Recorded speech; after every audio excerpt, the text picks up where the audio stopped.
समुद्र तट पर मछुआरों की एक छोटी सी बस्ती थी। एक दिन जब मछुआरे मछली पकड़ने जा रहे थे, उन्होंने देखा कि एक बूढ़ा पानी में खड़ा है।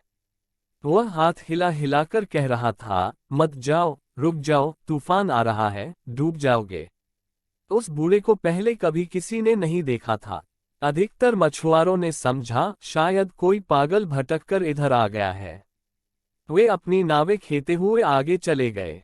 वे बूढ़े पर हंस रहे थे, पर कुछ मछुआरों पर बूढ़े की बात का असर हुआ और वे मछली पकड़ने नहीं गए। थोड़ी देर बाद सचमुच बहुत जोर का तूफान आ गया। गए हुए मछुआरे नहीं लौटे, वे तूफान की चपेट में आकर डूब गए थे। अब बस्ती के लोगों ने बूढ़े की चेतावनी का मर्म समझा। वे सब इकट्ठे होकर उसे ढूंढने निकल पड़े। वह समुद्र के किनारे बैठा था। बस्ती वालों को देखकर बोला, मैंने तो उन लोगों को पहले ही मना किया था।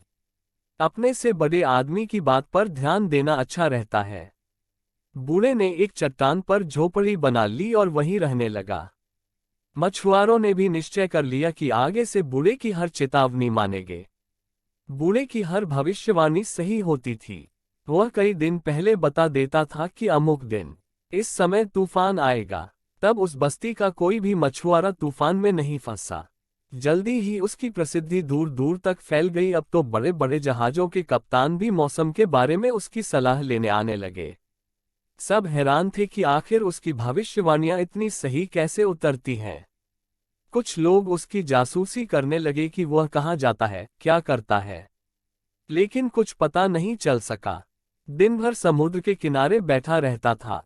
किसी ने उसे कहीं आते जाते नहीं देखा। उस प्रदेश के राजा ने भी बूढ़े के बारे में सुना। वह बहुत ही घमंडी और निर्दयी राजा था। उसने बूढ़े की विचित्र शक्ति से फायदा उठाने की सोची।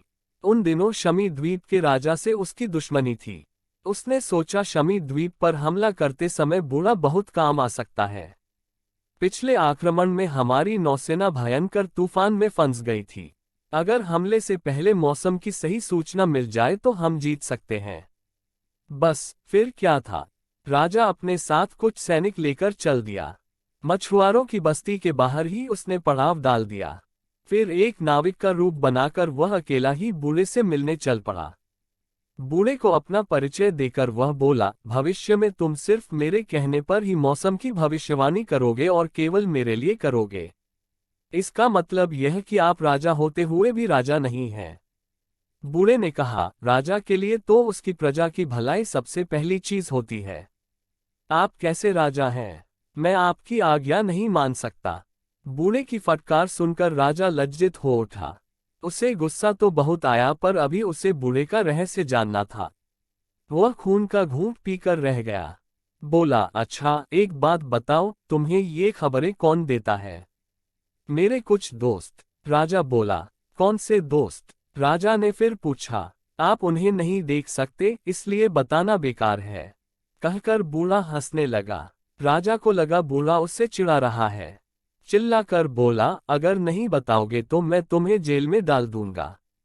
बूढ़े ने लापरवाही से कहा, कैद से मैं नहीं डरता, लेकिन जब आप इतनी जिद कर रहे हैं तो आज रात को मैं आपको अपने उन दोस्तों के पास ले चलूंगा।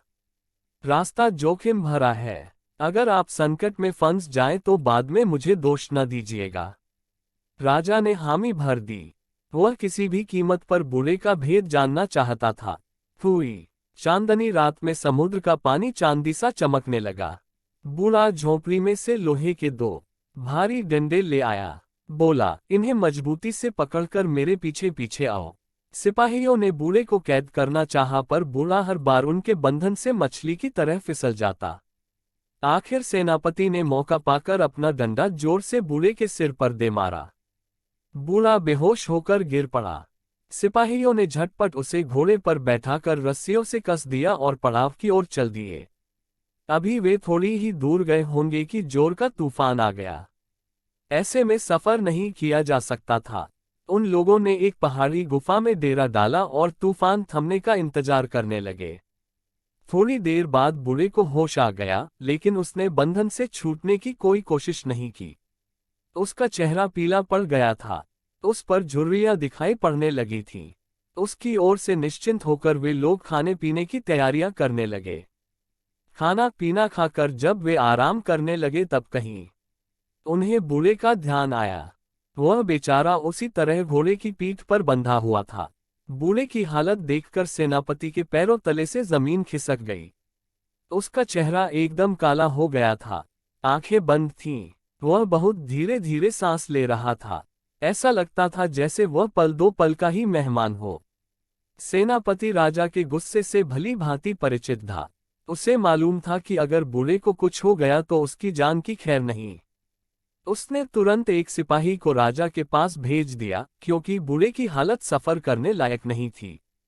बाकी लोग बूढ़े की देखभाल में लग गए। नजदीक ही एक तालाब था। एक सिपाही दौड़कर पानी ले आया। पानी में जैसे जादू था। पानी पीते ही बूढ़े ने आंखें खोल दी। उसके चेहरे पर छाया कालापन भी कुछ कम हो गया। पर अब भी खतरा टला नहीं था। दूत सैनिक घोड़ा दौड़ाता हुआ राजा के शिविर में पहुंचा।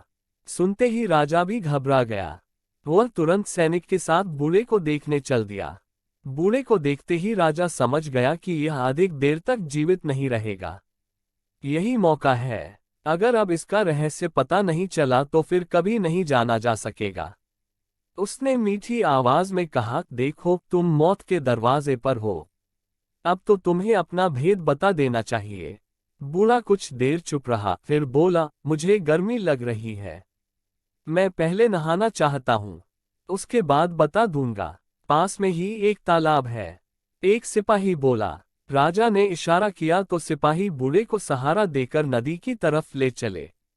बूढ़ा दौड़कर नदी में घुस गया और बहुत देर तक नहाता रहा। राजा को एक एक पल भारी हो रहा था। वह किनारे से पुकार कर बोला, जल्दी बाहर आओ, हमें वापस भी पहुंचना है। तो जाओ, बूढ़े ने कहा। उसका चेहरा धूप में चमक रहा था। वह एकदम स्वस्थ दिखाई दे रहा था। लेकिन वह बात, अभी राजा की बात पूरी नहीं हुई थी कि बूढ़ा जोर से हंस पड़ा। फिर बोला, तुमने तो अपनी मूर्खता के कारण मुझे मार ही डाला था। मैंने पहले ही कहा था कि मैं समुद्र से, पानी से दूर नहीं रह सकता। मैं फिर कहता हूं कि तुम राजा के वेश में शैतान हो, स्वार्थी हो। प्रजा की भलाई नहीं चाहते। प्रजा को नया राजा चाहिए। तुम मेरा रहस्य जानना चाहते हो। मैं पूछता हूं, तुम प्रकृति के कितने भेद जानते हो? राजा को गुस्सा चढ़ आया। उसने तलवार खींच ली। सेनापति से बोला, पकड़ो शैतान को, मैं अभी इसका सिर काट दूंगा। सिपाही पानी में कूदे, लेकिन बूढ़ा उनके हाथ नहीं आया। वह पानी में काफी दूर चला गया था। यह देखकर राजा आपे में न रहा। तलवार लेकर वह पानी में कूद पड़ा। कूदते ही वह तालाब की तली में उगी झाड़ियों में फंस गया। वह निकलने के लिए बहुत छटपटाया, लेकिन बाहर न आ सका। सिपाही उसे बचाने आए पर राजा उनके पहुंचने से पहले ही डूब गया। बूढ़ा जोर से हंस पड़ा और काफी देर तक हंसता रहा। फिर सेनापति से बोला, अन्याय और अज्ञान का अंत इसी तरह होता है। अगले ही पल सैनिकों ने देखा कि बूढ़ा पानी में गायब हो गया था। वे काफी देर तक खड़े रहे, लेकिन फिर बूढ़ा पानी से बाहर नहीं आया। उसके बाद बूढ़े को किसी ने नहीं देखा। लोग अक्सर उसकी झोंपड़ी पर जाते कि शायद वह लौट आया हो, पर वह नहीं लौटा। उसे लेकर तरह तरह की कहानियां चल निकली जो आज तक चल रही हैं। दोस्तों, ये कहानी आपको कैसी लगी? अगर ये कहानी आपको थोड़ी सी भी पसंद आई हो तो सब्सक्राइब करना ना भूले, क्योंकि आपका सब्सक्राइब ही हमारी साहस होगी और हम आशा करते हैं कि आप हमारी साहस जरूर बाएंगे। कृपया अपने बहुमूल्य सुझाव हमें अवश्य कमेंट करें। धन्यवाद।